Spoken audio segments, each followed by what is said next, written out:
So we're supposed to complete the steps for of a one mean hypothesis test using critical value. So the first thing they're looking for is the null and alternative hypotheses. Okay, you need to read the problem and figure out what the researchers are trying to show with evidence to find out the null and alternative hypothesis. The alternative hypothesis is what the researchers are trying to get evidence for. An investor would like to test the claim that businesses are reinvesting more than the average of 42% of their profits. Right now, they think it's 42% of their profits go in. The researchers think it's more than 42%. So our rejection region is going to be over here. It's a right-tailed test because being more is being greater than. So alternative hypothesis, you need to put a greater than symbol here.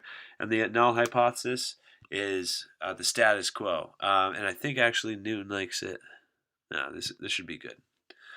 Null hypothesis that it's equal to 42. Alternative hypothesis that it's greater than 42. Let's see what else we got here.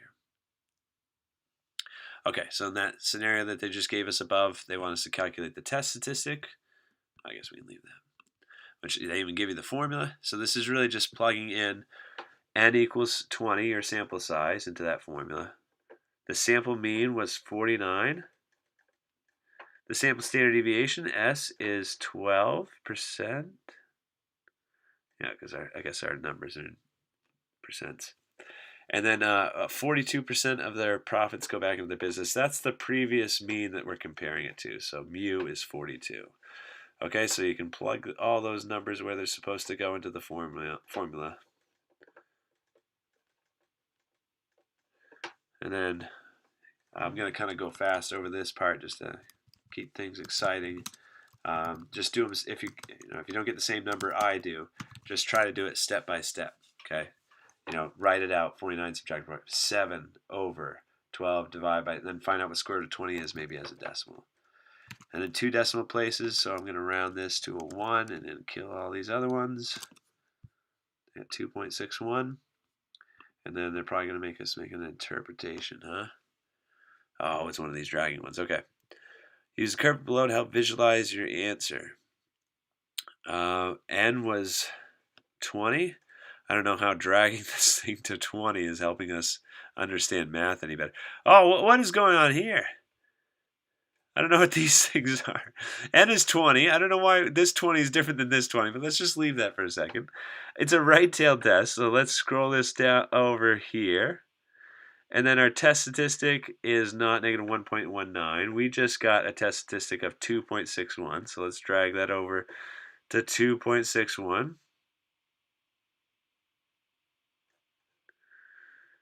I'm nervous about this. Why was it saying 120 was different than another 20? There's 2.61. Our test statistic. Oh no, I've got the wrong dragger. I'm sorry. Our test statistic is the red one. 2.61. There we go. And then this is the critical value. That makes more sense. If we have a significance level of 0.10, then a rejection region should be 0.10, or that's good right there. Okay, so that's what the information looks like. I'm nervous about that n equals 20 thing. I hope it doesn't count as wrong just because we didn't get to the right 20.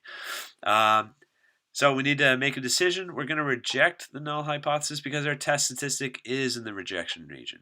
There is strong evidence. Okay, when you get to reject the null hypothesis, it means you have evidence for that alternative hypothesis.